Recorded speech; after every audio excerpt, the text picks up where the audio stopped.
At ayun na nga mga kababayan, Master Judea nagbabalik na naman. At sa video po na ito, sasalubungin natin ng masigabong palakpakan ang panunumpa ni Torre bilang pinuno ng kapulisan ng Pilipinas.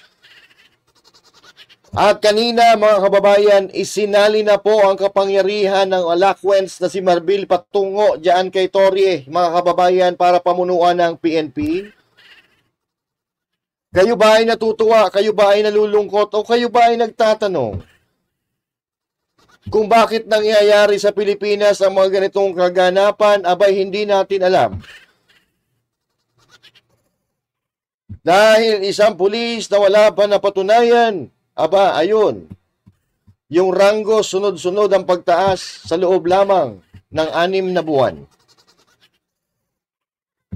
At naniniwala din ba kayo, mga kababayan, doon sa sinabi ni Estrada na wrong choice itong si Torre bilang para pamunuan ang PNP? Abay, sa kabilang banda, tayo po ay naniniwala dyan. Bakit? Dahil nasubaybayan po natin ang mga kaganapan pangyayari, mga ginawa ni Torre sa katulad sa KOJC. At ang katulad na pagdukot niya kay PRRD. At syempre, ngayon bilang PNP chief, mga kababayan, sa tingin ko may parinig siya doon sa mga nasagasaan niyang mga general na dapat ay mauuna sa kanya para maging PNP chief. Aba. Pag-uusapan po natin lahat yan, mga kababayan, pagkatapos lang nito. Banateros ay hindi magigiba. Banateros ay hindi nag-iisa. Banateros ay kami walang iba. Banateros hanggang sa huli naming hininga. Yan ang banateros, walang inuurungan. Pag tama palakpakan, pag mali ay babanatan. Yan ang banateros, boses ng ordinaryong Pilipino. Banateros ay walang makakaawan.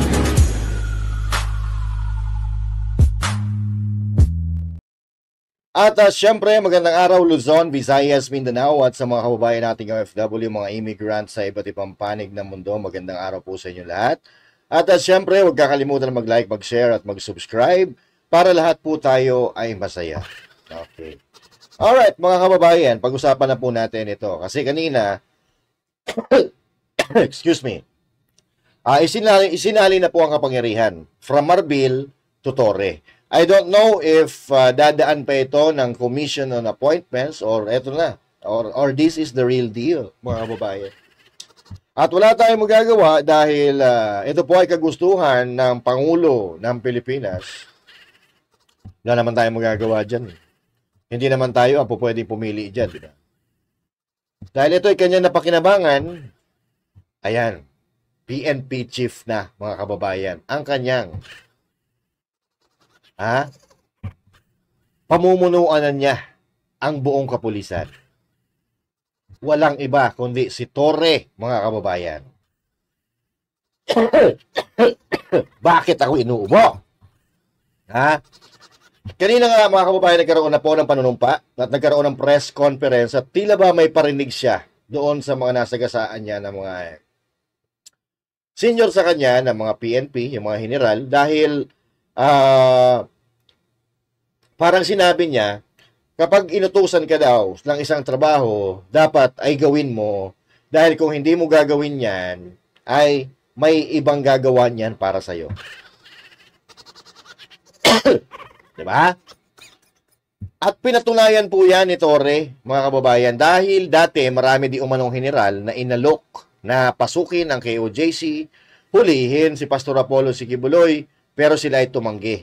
At tanging ito lang, si Torre, mga kababayan, ang kumagat sa utos na yon. Kaya nga ngayon, tingnan nyo naman, siya ay ganap ng Chief PNP.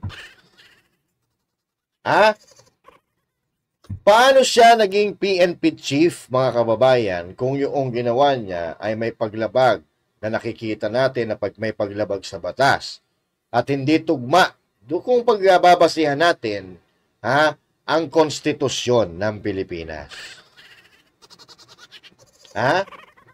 Which is to me not an achievement, Kasi unang-una, katulad ng sinabi natin, lagi natin sinasabi, labag sa batas yung ginawa ni Torre, overkill, lalo-lalo na doon sa ginawa niya sa Kingdom of Jesus Christ, ginawa niya kay Pangulong Duterte. Biruin mo, 6,000, mga kababayan, 6K na kapulisan, pinapasok mo sa KOJC. Tapos, ni isa, wala kayong nakitang armas dahil sinasabi nyo na may angels of death ang KOJC or sa loob ng KOJC, pero ni isa, wala kayong napatunayan. Pangalawa, Torre, hindi mo nahuli si Pastor Kibuloy. Sumuko si Pastor Apollo si Kibuloy sa ISAF. Kung makapagyabang ka ngayon, parang ikaw ang nakahuli kay Pastor Apollo si Kibuloy. Hindi nahuli si Pastor. Siya ay sumuko. Pangatlo, papaano naging achievement ang pagkidnap sa isang dating magaling na presidente at ipinagkanulo sa ibang lahi, samantalang may hustisya naman sa Pilipinas kung sinasabi niyong yung dating presidente ay mayroong kasalanan. So now, tell me, maliban doon sa ginawa niyang pagpasok sa Kingdom of Jesus Christ, na labag sa batas ng Diyos at labag sa batas ng tao, labag sa batas ng Pilipinas. Tell me, kung meron pa ba siyang ibang nagawa, maliban doon sa kanyang panunungkulan sa Administrasyong Marcos.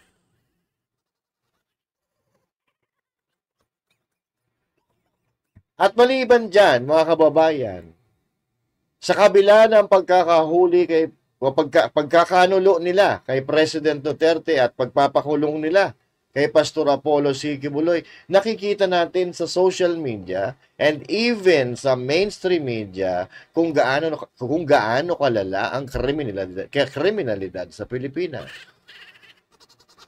So, ibig sabihin, mga kababayan, yung ginawa nila na pagdakip or pagpapakulong kay Pastor Kibuloy, pagkidnap kay PRRD, ay hindi po nasolusyonan ang tunay na problema sa Pilipinas. Ang tanging nasolusyonan nito ay yung mga sariling interes ng mga politiko na mga gahaman sa kapangyarihan. At isa pa, sinasabi nila na mabababa ang crime rate sa Pilipinas, pero itong Amerika, itong Korea, iba pang bansa sa mundo, naglabas ng advisory at pinag-iingat ang kanilang mga citizens sa pagpunta sa Pilipinas dahil sa lumalalang kriminalidad. And I think that reasons are valid. Kasi nakikita naman natin kung ano yung nangyayari araw-araw na ginawa ng Diyos sa balita, kung ano-ano ang balitang pangit na nangyayari sa Pilipinas. Kaya mga kapatid, mukhang sumasang-ayon po ako dito sa sinabi ni Jenggoy Estrada na that's not a good choice. Kasi di naman na solusyonan ni Torre o ni Marbil ang tunay na problema sa kaayusan, kaligtasan ng sambayan ng Pilipino at ng Pilipinas.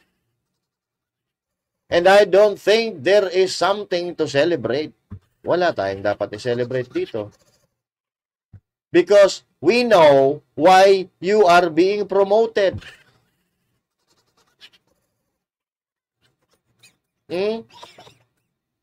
Pero teka, Panood muna natin ito, baka mamaya sabi niya okay lang daw mag-criticize. Oh, sabi niya, ayan. Wait lang. Ito. Okay. Now, Mr. Torre, I am actually voicing out my feelings against you. And you said, tanggap mo. O, sige.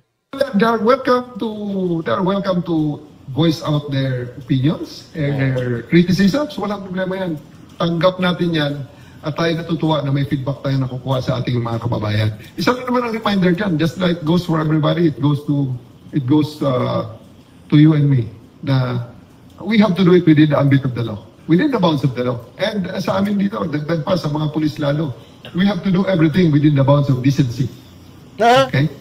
Within the bounds of decency. Alam mo ba ibig sabihin nun? So decente yung pambabalahuran nyo sa KOJC? Decente ang tingin nyo doon?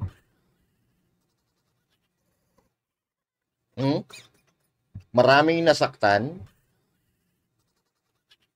maraming nahirapan sa loob ng 16 days. Actually, hindi lang 16 days buwan. At hanggang ngayon, taon na nga ang inabot, mga kababayan. Dahil yung trauma, the trauma is still there. The trauma, still there, Torre. Doon sa ginawa mo, ginawa nyo sa Kingdom of Jesus Christ. And now, you're not enjoying your temporary power and reward the rank as a PNP chief. No?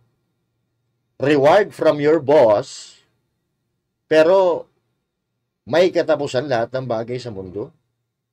You will not be forever as a PNP chief.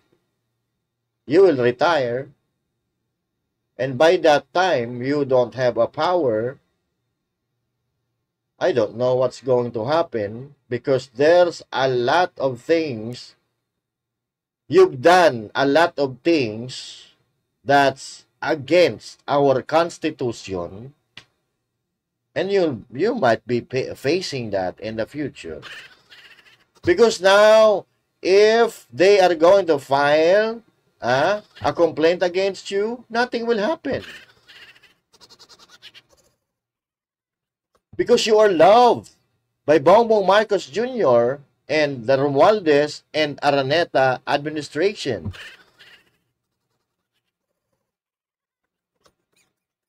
So enjoy the fruit of your labor, because the time will come na pagbabayaran mo rin lahat ng mali na ginawa mo sa KOJC, sa mga casualties mo kay Pangulong Duterte. At kung hindi man dito pagbayaran mo yan sa lupa, nakakasiguro ako na may batas at ostisya na naghihintay sa iyo sa langit. Baka hindi ka papasukin doon. Kasi yung ginawa mo sa Kingdom of Jesus Christ, that's a devilish move. Diba? Tapos ngayon, mga kababayan, siya ay PNP chief na, parang wala lang sa kanya Parang wala lang sa kanya yung ginawa niya sa Kingdom of Jesus Christ. Kasi ngayon, mga kababayan, gumawa pa siya ng biro na magagamit siya ng heartbeat. Tapos, yung 16-day siege, binabanggit niya dito, na animoy parang achievement niya. Oy, loko-loko! Hindi mo nahuli si Pastor Kibuloy. Sumuko siya. So, ito, mga kababayan, kung ikaw ba naman ay matinong pulis, or matinong PNP chief, imamak mo or gagawin mong biro yung 16-day siege doon sa KOJC, I don't think gagawin mo yun. Kasi maraming nasaktan doon, maraming na trauma, bata, matanda, senior citizen, maraming na trauma doon. Pero this story, the new PNP chief, ginagawa niyang katatawanan. O eto, Ginagawa po niyang katatawanan, mga kababayan. Ginagawa niyang katatawanan yung ginawa niya sa kingdom of Jesus Christ. Okay? Ito po, pakinggan po natin kung gaano talaga siya kademonyo. Okay? Ito. Okay wait lang Wait lang po pakinggan po natin. Ibang usapan naman yung hahanapin ka namin. Ibang usapan yun. Gagamitan kita ng life and heartbeat monitor para mahanap. Nagpapatawa siya. At ang ginagamit niyang katatawanan, yung pagpasok niya sa kingdom of Jesus Christ. Okay? Demonyo talaga, no? Demonyo talaga. Doon sa ginawa niya, mga kababayan, na detector, heartbeat detector, wala silang nakuha doon. Wala po silang nahuli, wala po silang napatunayan doon sa mga press release nila na mayroon ditong heartbeat, mayroon ditong tao, mayroon ditong chemical na ganito, mayroon ditong ginto. Wala po silang napatunayan doon, mga kababayan. Tayo, napatunayan natin na sinungaling si Torre. Dahil sinabi ni Torre doon na wala daw silang hinukay. Pero nakita naman natin, live sa video na napakalalim nung ginawa nilang hukay. Pero wala silang nakuha doon sa paghuhukay nila. Actually, hindi lang naman hukay ginawa nila, binutas pa nila yung pader. Binutas nila yung pader ng Kingdom of Jesus Christ. Pero may nakita ba sila? Wala.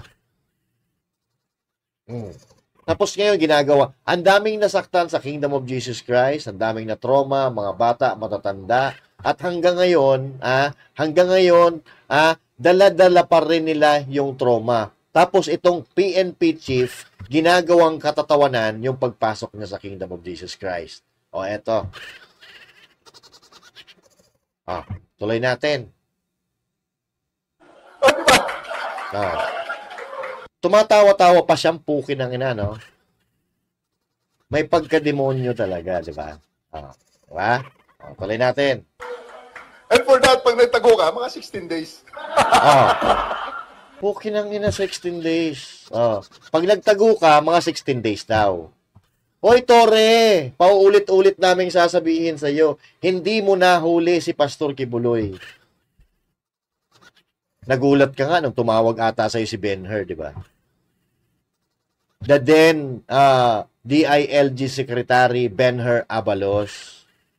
Ang sabi mo, tanungin nyo na lang si DILG Secretary. Kasi tinanong ka, di ba? Kung paano mo nahuli si Kibuloy. Kasi ang totoo, hindi mo naman nahuli. Tapos, ginagawa mong katatawanan ngayon, yung ginawa nyo sa Kingdom of Jesus Christ, na marami kayong pinahirapan, marami kayong sinaktan, may nawalang buhay, ginagawa mong katatawanan.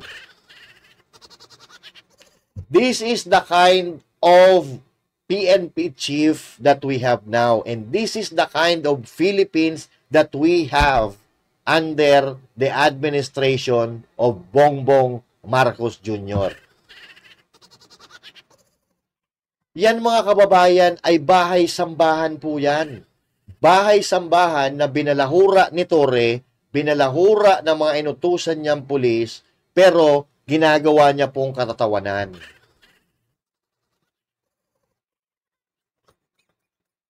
Na hanggang ngayon, alam ko, na dala-dala pa rin nila yung trauma dahil sa ginawa niyong kademonyohan doon sa kanilang lugar. Ano sabi ni BP Sara Duterte?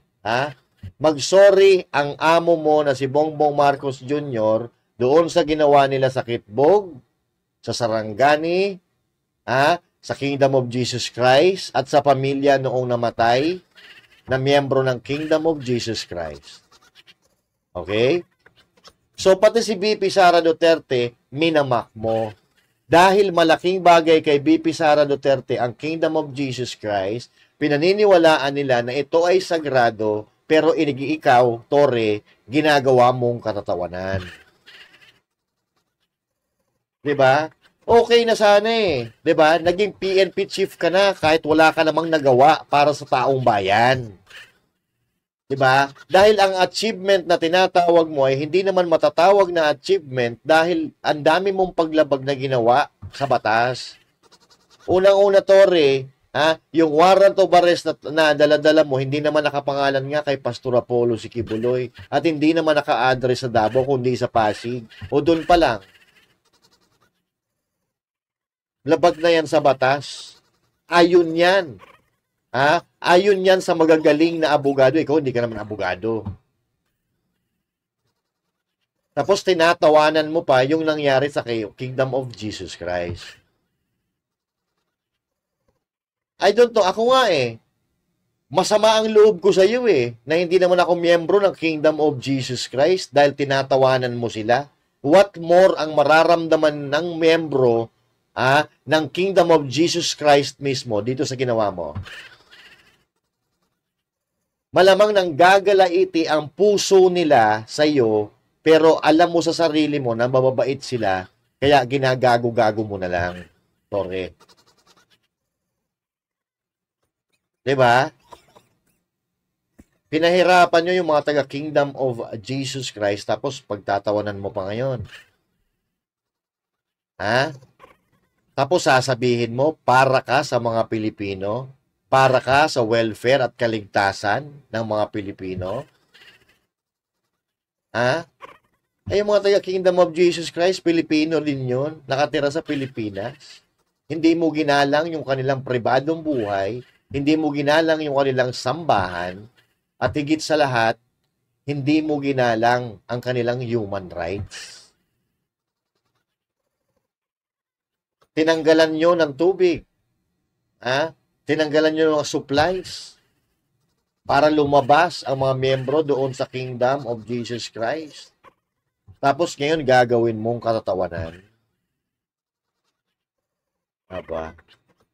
Tore, you might think twice. Because Pastor Apollo C. Kibuloy is pastor. And he will not become a pastor kung ganun-ganun lang siyang tao.